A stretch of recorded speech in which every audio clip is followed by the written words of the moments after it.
idea of how much it is? This one's going to be a little bit lower Okay. because we're going to cover some decent stuff in 15 minutes.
Need to pull the loom down.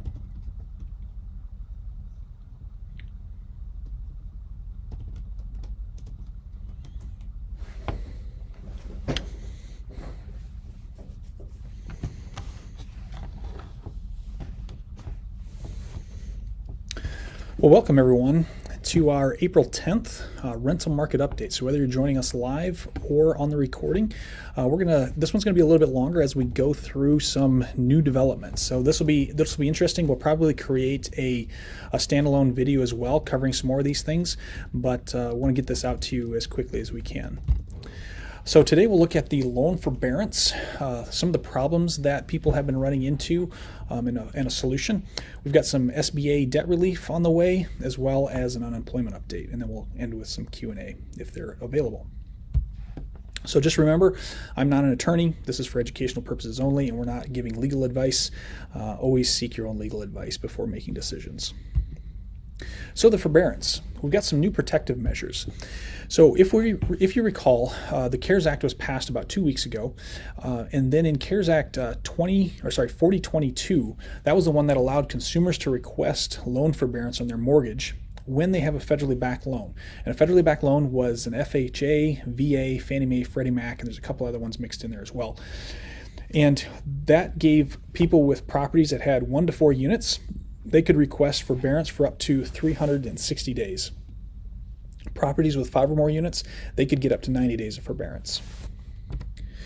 Now the problem that people are running into, and we've gotten a decent amount of comments on our videos as well as just emails and text messages coming in saying, hey, this just isn't working, right? I'm supposed to get forbearance, what's the deal?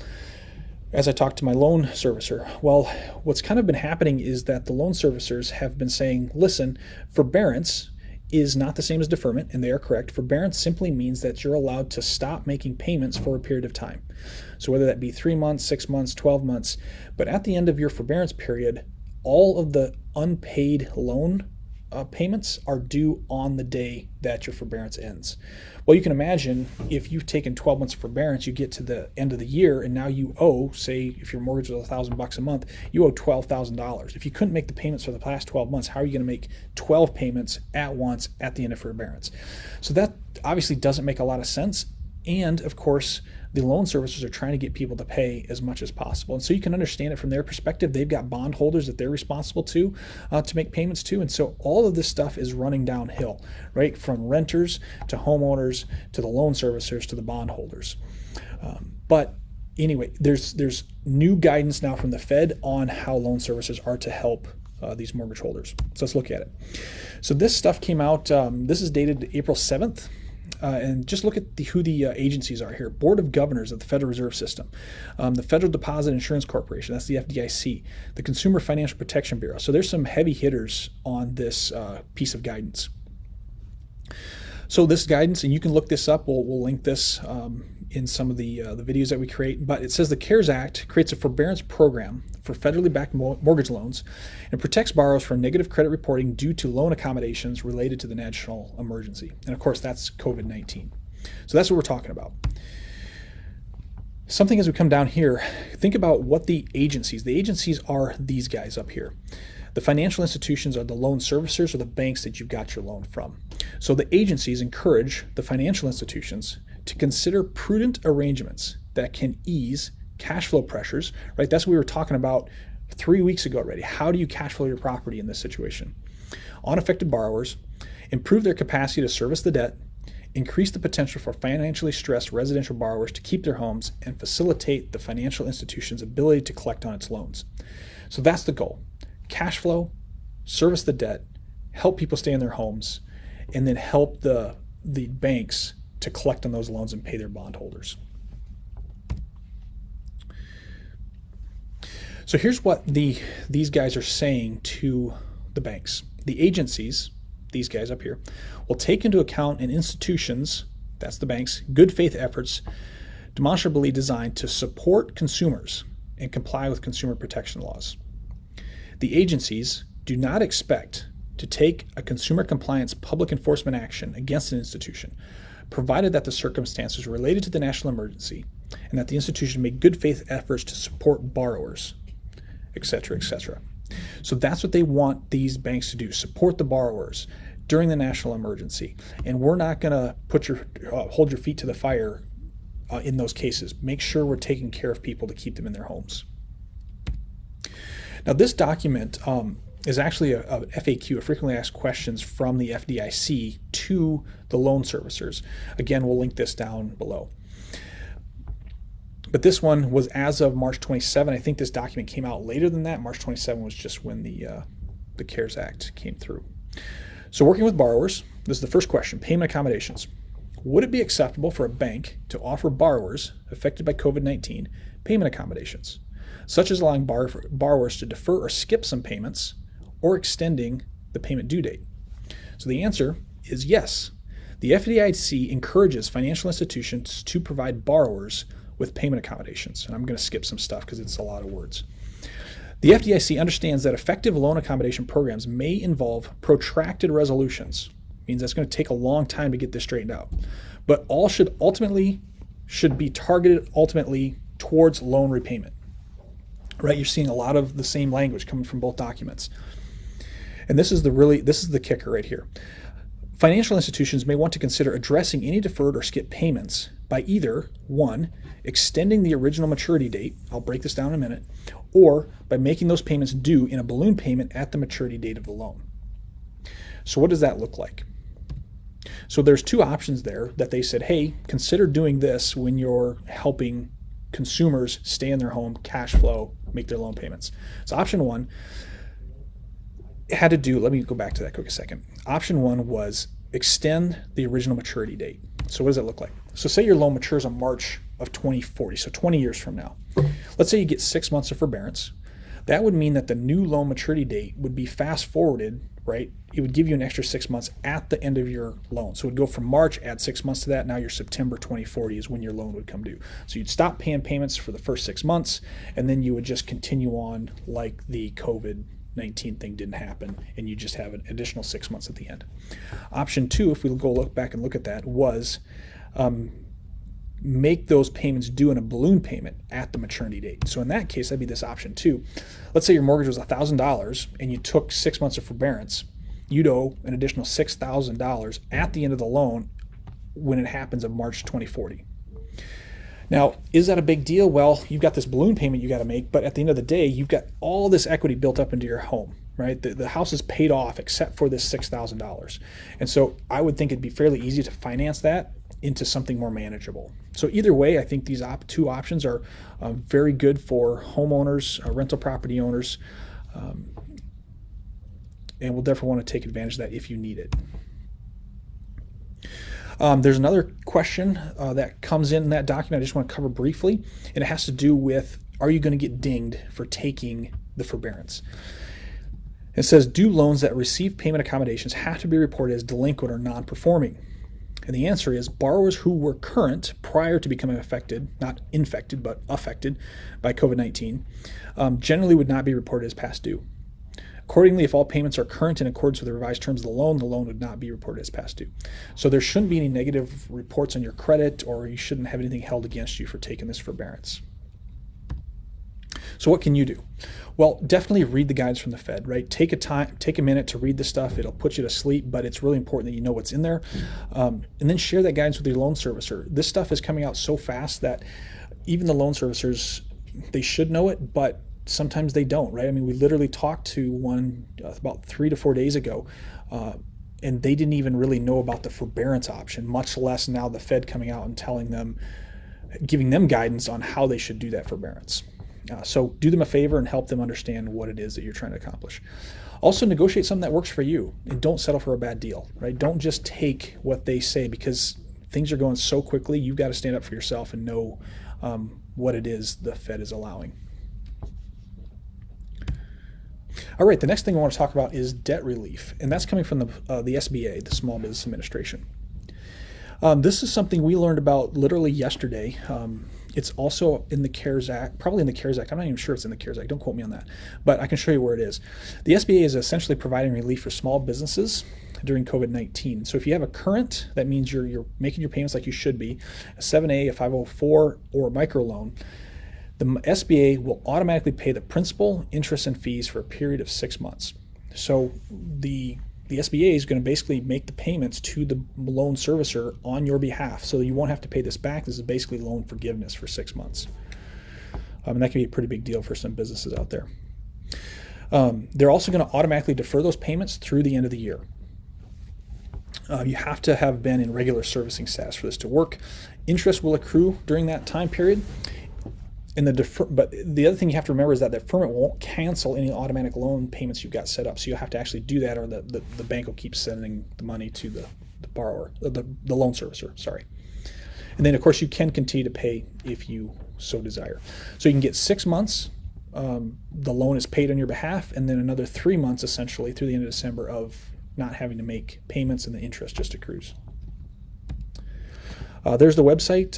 What I just read to you is directly off their SBA Debt Relief section, or funding programs, and it's this section here, and additional debt relief. You can find it there and read it there for yourself. All right, so let's look at, change gears a little bit. New unemployment numbers came out yesterday, both nationally and at South Dakota, so let's cover those real quick. The national unemployment, we lost a total of 17 million jobs in the last 3 weeks. That's just staggering. I don't know where that puts us in terms of historically speaking, but essentially, if by my math, that's about a 14% unemployment rate. So it's just massive. We started this thing 4 weeks ago now, at about a 3.5% unemployment rate. Now, I think what may happen as the Paycheck Protection Program rolls out, right, we're just starting to see businesses get approved and some of those funds being sent their way. At that point, they're going to potentially even rehire some of those laid off employees back. I was just talking to a business owner 2-3 days ago, and yeah, he had laid off a decent number, and if he gets approved for the PPP, he'll probably hire those folks back for at least 8 weeks and see what happens at that point. So this number could actually go down for at least a short period of time when those paycheck protection funds roll down into businesses. At the end of the day, it's kind of similar, right? It's either unemployment or it's PPP, but it's all borrowed money being paid to employees at that point. So South Dakota, before the emergency, we had about 15,000 unemployed people, or 3.3%. And since in the last 3 weeks, we've added another 16,000 people, total new claims. So as of April 4, the total unemployed is around 32,000 people, or about 6.8%. So that puts us at about half of what the national rate is. So if there's a silver lining, that's it. This is just a chart that shows as of April 4, so that'd be this last week, the number of unemployed people per thousand. So South Dakota, you can see here's got 17. Only beating us is Colorado at 14, but we tie with Wyoming and Connecticut. So again, one of the lowest in the nation. This essentially equates to about an additional 1.7% of the workforce being unemployed just in the week of April 4, ending April 4. But look down here at Georgia, about 75 people per thousand. So that's an additional 7.5% unemployment in 1 week's time. Michigan, 78. We've shared this before, but this is just kind of looking at what it looks like for all the people that are unemployed, at least in Sioux Falls. So the One Sioux Falls Fund has been up and running, paying about 70% of people's rent. If you take the average rent in Sioux Falls, that would put about $585 into someone's pocket to help pay the rent. The maximum South Dakota unemployment that someone could get is about $1,400. Obviously, if you made less, you would get less. And then there's the $600 per week, which is about $2,400 a month, that's coming from the CARES Act for unemployed people. And I believe this goes for 120 days to the end of July. And then you have the one-time payment made to adults and children, $1,200 per adult, $500 per child. And so if we took just a single-parent home with one child, in April, they could essentially, an unemployed person could get about $6,100. Now in May, that's going to go down, right? The One Sioux Falls Fund, that's not going to be there forever. So hopefully it's there for long enough. But this could go away. This for sure is going to go away unless Congress does something different.